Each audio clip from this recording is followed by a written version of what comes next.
আমার প্রিয় ও স্নেহের আমার প্রিয় ও স্নেহের 2025 সালের নতুন বছরের সপ্তম শ্রেণীর ছাত্রছাত্রী বন্ধুরা, আশা করি তোমার সবাই ভালো আছো। আজ আমরা যে বিষয়টি নিয়ে আলোচনা করব, সপ্তম শ্রেণীর ফার্স্ট সামেটিভ অর্থাৎ প্রথম পর্যায়ক্রমিক মূল্যায়নের হলিস্টিক প্যাটার্ন অনুসারে সপ্তম শ্রেণীর ইতিহাসের কোশ্চেন পেপার। দেখো সরাসরি স্ক্রিনে কিন্তু তোমরা কোশ্চেন পেপারটা দেখতে পাচ্ছ। এই বছরের নতুন নিয়ম অনুসারে তোমাদের প্রথম পর্যায়ক্রমিক মূল্যায়নে ফুল মার্কস থাকবে 30, আর সময় তোমায় থাকবে 1 ঘন্টা। দেখো সরাসরি স্ক্রিনে কিন্তু তোমরা কোশ্চেন পেপারটা দেখতে পাচ্ছ। একের দাগে রয়েছে সঠিক উত্তর নির্বাচন করে লেখো যে কোনো 6টি, প্রতিটি প্রশ্নে মান 1 করে 1 × 6 = 6। প্রথম, বঙ্গ নামের প্রথম উল্লেখ পাওয়া যায় অর্থশাস্ত্র ঐতিরেয় আরণ্যক মহাভারতে আইনি আকবরী গ্রন্থে, উত্তর হবে ঐতিরেয় আরণ্যক গ্রন্থে। অর্থশাস্ত্র গ্রন্থটি রচনা করেন কালিদাস, আবুল ফজল, কৌটিল্য, বাণভট্ট, উত্তর হবে কৌটিল্য। শশাঙ্কের রাজধানী ছিল কর্ণ সুবর্ণ সমতট, কর্ণজ না বিক্রমপুর, উত্তর হবে কর্ণ সুবর্ণ। প্রশ্ন, সেন বংশের শেষ রাজা ছিলেন সামন্ত সেন, বিজয় সেন, বল্লাল সেন, লক্ষণ সেন, উত্তর হবে লক্ষণ সেন। পাল সেন যুগে বাংলার প্রধান ফসল ছিল ধান, গম, যব, পাট, উত্তর হবে ধান। লক্ষণ সেনের সভাকবির নাম বাণভট্ট, জয়দেব, অশ্বঘোষ, হলায়ুধ, উত্তর হবে জয়দেব। গীতগোবিন্দম কাব্যের রচয়িতা ছিলেন ধৈ, গোবর্ধন, শরণ না জয়দেব, উত্তর হবে জয়দেব। বাঙালিরা আলু খেতে শিখেছে ইংরেজদের, ফরাসিদের, পর্তুগিজদের না রোমদের কাছ থেকে, উত্তর হবে পর্তুগিজদের কাছ থেকে। পরের প্রশ্ন 2 দাগে রয়েছে অতি সংক্ষিপ্ত উত্তরভিত্তিক প্রশ্ন, যে কোনো 4টি, প্রতিটি প্রশ্নে মান 1 করে 1 × 4 = 4। প্রথম, হর্ষবর্ধনের সভাকবির নাম কি, উত্তর হবে বাণভট্ট। প্রশ্ন, পাল বংশের প্রতিষ্ঠাতা কে ছিলেন, উত্তর হবে গোপাল। প্রশ্ন, প্রথম খলিফার নাম কি, উত্তর হবে আবু বক্কর। প্রশ্ন, রামচরিত কাব্য কার লেখা, উত্তর হবে সন্ধ্যাকর নন্দী। প্রশ্ন, চোল রাজ্যে কোন ধাতুর হস্তশিল্প বিখ্যাত ছিল, উত্তর হবে ব্রোঞ্জ। বিক্রমশীল মহাবিহার কে প্রতিষ্ঠা করেন, উত্তর হবে ধর্মপাল। 3 দাগে রয়েছে সংক্ষিপ্ত উত্তরভিত্তিক প্রশ্ন, যে কোনো 2টি, প্রতিটি প্রশ্নে মান 2 করে 2 × 2 = 4। কে কখন গঙ্গাইকোন্ড চোল উপাধি গ্রহণ করেন? প্রথম রাজেন্দ্র চোল গঙ্গাইকোন্ড চোল উপাধি গ্রহণ করেন। তিনি বাংলার পাল বংশের বিরুদ্ধে এক অভিযান চালান। এই অভিযানে গঙ্গা নদীর তীরে পাল রাজাকে হারিয়ে গঙ্গাইকোন্ড চোল উপাধি গ্রহণ করেন। প্রশ্ন, কৈবর্ত বিদ্রোহ কবে এবং কার বিরুদ্ধে হয়েছিল? আনুমানিক 1070 থেকে 71 খ্রিস্টাব্দে কৈবর্ত বিদ্রোহ হয়েছিল। পাল রাজাদের দুর্বলতার সুযোগে দ্বিতীয় মহিপালের শাসনকালে কৈবর্ত নেতা দিব্যক বিদ্রোহ করেন। এই বিদ্রোহের আরও 2জন নেতা ছিলেন রুদক এবং ভীম। সামন্ততন্ত্র বলতে কী বোঝো? মধ্যযুগের ভারতীয় সমাজে এক বিশেষ গোষ্ঠীর রাজকর্মচারীদের ক্ষমতা বৃদ্ধি পায়। অনেক সময় তাদের নগদ বেতন না দিয়ে জমি দেয়া হতো। সেই জমির রাজস্বই ছিল ওই কর্মচারীদের আয়।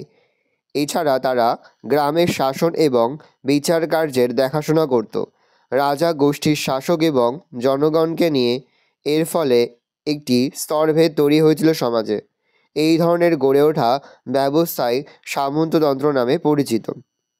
ব্রহ্মদেব ব্যবস্থা বলতে কী বোঝো? দক্ষিণ ভারতের রাজাদের অনেকে স্থায়ী সামন্ত ও ব্রাহ্মণদের সঙ্গে ক্ষমতা ভাগ করে নিতেন। অনেক সময় রাজা ব্রাহ্মণদের জমিদান করতেন। ব্রাহ্মণরা অনাবাদি জমি ও জঙ্গল পরিষ্কার করে নতুন জনবসতি তৈরি করতেন। রাজা ব্রাহ্মণদের যে জমি দিতেন তার জন্য ব্রাহ্মণদের কর দিতে হতো না। রাজার এই জমিদানের ব্যবস্থাকে ব্রহ্মদেব ব্যবস্থা বলা হয়। 4 দাগের হচ্ছে বিশ্লেষণাত্মক উত্তরভিত্তিক প্রশ্ন, যে কোনো 2টি, প্রতিটি প্রশ্নে মান 3 করে 3 × 2 = 6। প্রথম, মাৎসান্যায় কি? খুবই গুরুত্বপূর্ণ প্রশ্ন। মাৎসান্যায় কি? বাংলার রাজা শশাঙ্কের মৃত্যুর পর তার পুত্র মনসবদেব সিংহাসনে বসেন। তিনি মাত্র 8 মাস 5 দিন রাজত্ব করেছিলেন। এই সময় থেকে কনৌজরাজ হর্ষবর্ধন, কামরূপের রাজা ভাস্করাবর্মা, কাশ্মীর রাজ লীলাদিত্য সহ অনেকে বারবার বাংলা আক্রমণ করেন। ফলে বাংলায় চরম অরাজকতার সৃষ্টি হয়। পুকুরের বড় মাছ যেমন ছোট মাছকে গিলে খায়, বাংলার জনজীবনে সেই অবস্থা তৈরি হয়েছিল। সবলেরা দুর্বলের উপর অত্যাচার করত। বাংলার এই অবস্থাকে মাৎসান্যায় বলা হয়। পড়েছে খলিফা কাদের বলা হয়? খিলাফত বলতে কী বোঝো? খলিফা হজরত মোহাম্মদের মৃত্যুর পর তার প্রধান 4 সঙ্গী একে একে মুসলমানদের নেতা নির্বাচিত হন। এদের বলা হয় খলিফা। আরবি ভাষায় খলিফা শব্দের অর্থ প্রতিনিধি বা উত্তরাধিকারী।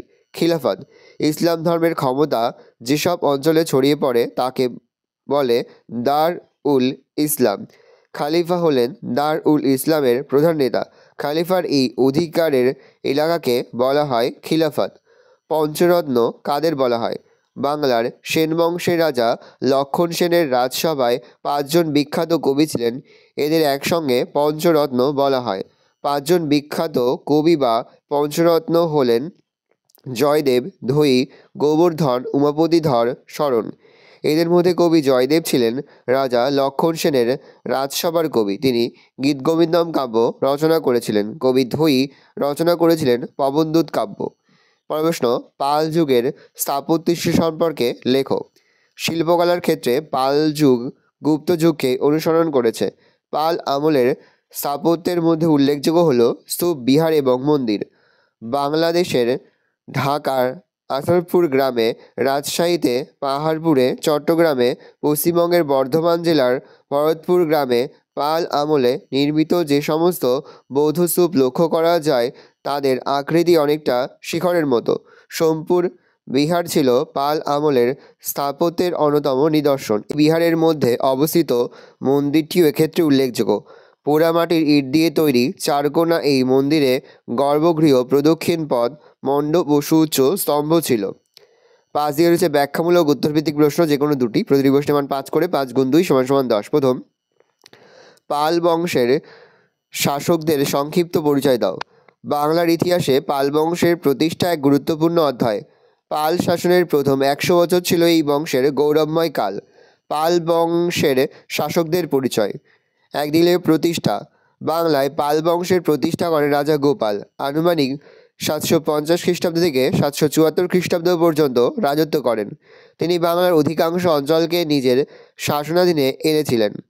2 দিয়ে করবে ধর্মপাল। আনুমানিক 774 থেকে 806। গোপালের মৃত্যুর পর বাংলার সিংহাসনে বসেন তার পুত্র ধর্মপাল। তিনি ত্রিশক্তি দ্বন্দ্বে অংশগ্রহণ করেন। প্রতিহার রাজ নাগভট্ট কনৌজ দখল করে ধর্মপালকে পরাজিত করেন। পরে রাষ্ট্রকূট রাজ তৃতীয় গোবিন্দ আর্যবর্তে এসে নাগভট্টকে পরাজিত করে দাক্ষিণাত্যে ফিরে যান। এই সুযোগে ধর্মপাল উত্তর ভারতে নিজের কর্তৃত্ব পুনঃপ্রতিষ্ঠা করেন। 3 দেবপাল। ধর্মপালের মৃত্যুর পর তার পুত্র দেবপাল সিংহাসনে বসেন। তার সাম্রাজ্য পূর্বে আসাম থেকে পশ্চিমে কাশ্মীর সীমান্ত, পাঞ্জাব এবং উত্তরে হিমালয় থেকে দক্ষিণে বিন্ধ্য পর্বত পর্যন্ত বিস্তৃত ছিল। 4 পরবর্তী শাসকগণ। দেবপালের পরবর্তী উল্লেখযোগ্য পাল শাসকেরা ছিলেন বিগ্রহপাল, নারায়ণ পাল, দ্বিতীয় গোপাল, রামপাল প্রমুখ। 5 পতন। রামপাল কৈবর্ত বিদ্রোহ দমন করলেও পরবর্তী পাল রায়দের দুর্বলতার কারণে এই বংশের পতন ঘটে। উপসংহার: কালের নিয়মে একসময় পাল সাম্রাজ্য ধ্বংস হয়ে গেলেও চরম অরাজকতাময় অবস্থা থেকে পালরা বাংলাকে রক্ষা করে দীর্ঘকাল যে তা বজায় রেখেছিল একথা অস্বীকার করা যায় না। পরের প্রশ্ন, গৌড়ের রাজা শশাঙ্কের কৃতিত্ব আলোচনা করো। গুপ্ত রাজা মহাসামন্ত সেনের অধীনে সামান্য একজন মহাসামন্ত হিসেবে শশাঙ্ক জীবন শুরু করেন। পরবর্তীকালে তিনি বঙ্গে গৌড় নামে এক স্বাধীন রাজ্য প্রতিষ্ঠা করেন। শশাঙ্কের বিখ্যাত হওয়ার কারণ: রাজ্য জয়। শশাঙ্ক সমগ্র গৌড় দেশে আধিপত্য বিস্তার করেছিলেন। তিনি দণ্ডভুক্তি উৎকল, কঙ্গোদ রাজ্য অধিকার করেছিলেন। মগধ, বুদ্ধগয়া অঞ্চলও তিনি নিজ রাজ্যভুক্ত করেন। তার রাজ্যসীমা উত্তর হাইপেন পশ্চিমে বারাণসী পর্যন্ত বিস্তৃত ছিল। 2 ঐক্য ও সংহতি স্থাপন। শশাঙ্কই প্রথম বাংলার ঐক্য ও সংহতি স্থাপন করে সাম্রাজ্যের বিস্তার ঘটান। তার এই রাজ্যজয় নীতি অনুসরণ করেই পরবর্তীকালে পাল রাজারা এক বিশাল সাম্রাজ্য গড়ে তুলতে পেরেছিলেন। 3 আর্যবর্তে বাঙালি সাম্রাজ্য প্রতিষ্ঠা। প্রথম স্বাধীন ও সার্বভৌম গৌড় রাজ্যের প্রতিষ্ঠাতা ছিলেন শশাঙ্ক। তিনি উত্তর ভারতেও আংশিক আধিপত্য বিস্তার করেন। 4 গৌড়তন্ত্র। গৌড়ে গড়ে ওঠা শশাঙ্কের আমলাতান্ত্রিক শাসন ব্যবস্থা গৌড়তন্ত্র নামে পরিচিত। শশাঙ্কের তৈরি গৌড়ের রাজতন্ত্র বিষয়ে ডক্টর নিহানরঞ্জন রায় বলেছেন, এই রাজতন্ত্র আসলে গৌড়তন্ত্র। মূল্যায়ন: বস্তুত শশাঙ্কের কর্তৃত্বের জন্যই বাংলা এক অখণ্ড ও স্বাধীন রাজ্য হিসাবে আত্মপ্রকাশ করতে পেরেছিল। পরের প্রশ্ন, রাজা লক্ষণ সেনের রাজসভায় সাহিত্যচর্চার পরিচয় দাও। বাংলার সেন বংশের রাজা লক্ষণ সেন ছিলেন সাহিত্যপ্রেমী। তার রাজসভায় অনেক কবি সাহিত্যিক সমাদর পেয়েছেন। তাদের মধ্যে উল্লেখযোগ্য হলেন কবি জয়দেব। জয়দেব ছিলেন লক্ষণ সেনের সভাকবি। তার রচিত বিখ্যাত কাব্য হল গীতগোবিন্দম। গীতগোবিন্দমের বিষয় হচ্ছে রাধাকৃষ্ণের প্রেমের কাহিনী।